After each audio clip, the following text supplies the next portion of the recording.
मरचू जंगल से लकड़ियां काटकर बाजार में बेचने गया, लेकिन उसे लकड़ियों के अच्छे दाम नहीं मिले।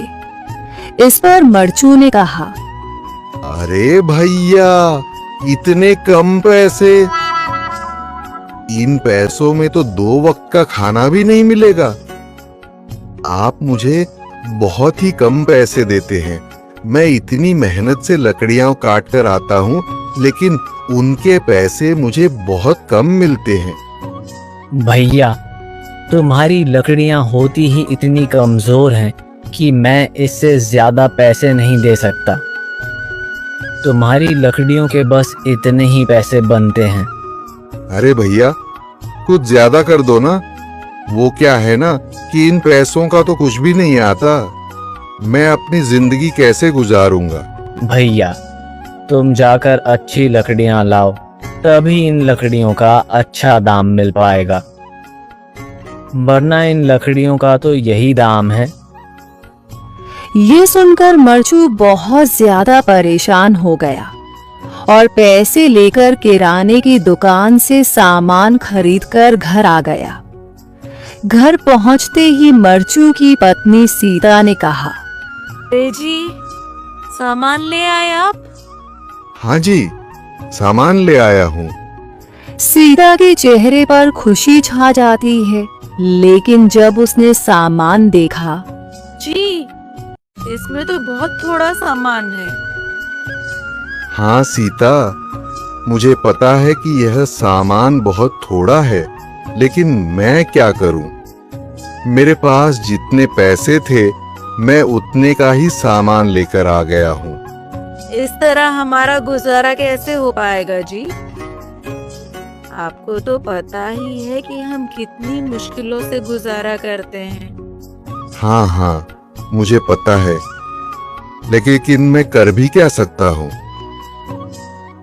मेरे पास इतने पैसे ही नहीं कि हम एक अच्छी जिंदगी गुजार सकें। इतनी मेहनत कर रहा हूँ, लेकिन फिर भी मेहनत का फल नहीं मिल रहा। इतनी मेहनत से अच्छी लकड़ी काट कर आता हूँ, लेकिन मुनासिब दाम नहीं मिलता। मैं तो बहुत परेशान हूँ। क्या करूं? कहाँ जाऊं?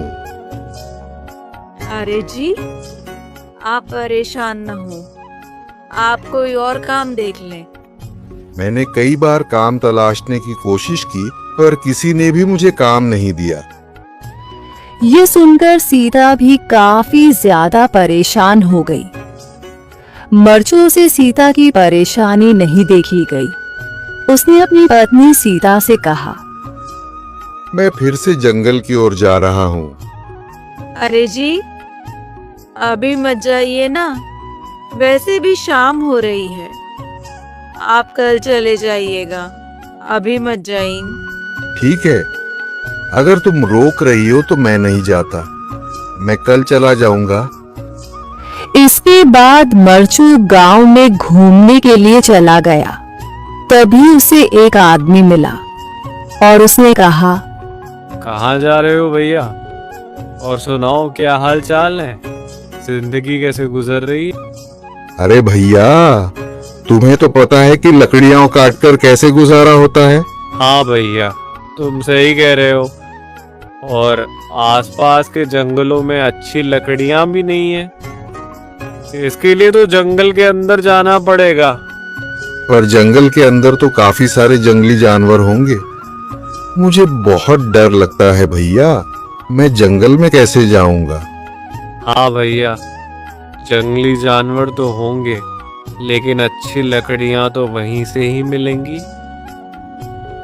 ये सुनकर मरचू बहुत ज्यादा परेशान हो गया, लेकिन वह आदमी बिल्कुल ठीक कह रहा था। जंगल के किनारे की सारी लकड़ियां कट चुकी थीं।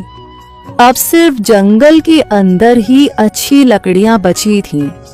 अगली सुबह मरचू लकड़ियां काटने जंगल की ओर चल पड़ा।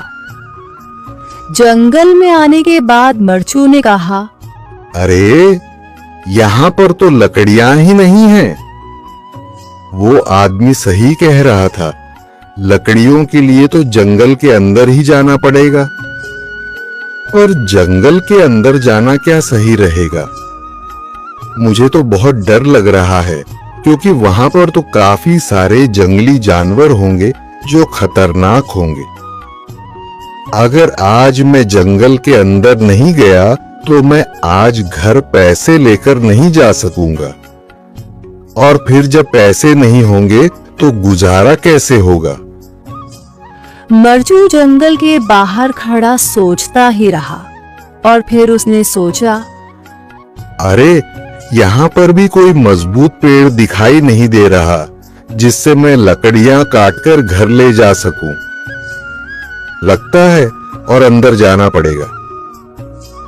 यही सोचकर मरचू जंगल के अंदर चला गया। अंदर जाने के बाद उसने इधर उधर पेड़ देखे, पर उसे कोई भी अच्छा पेड़ दिखाई नहीं दिया। यह सोचकर मरचू जंगल के और अंदर चला आया।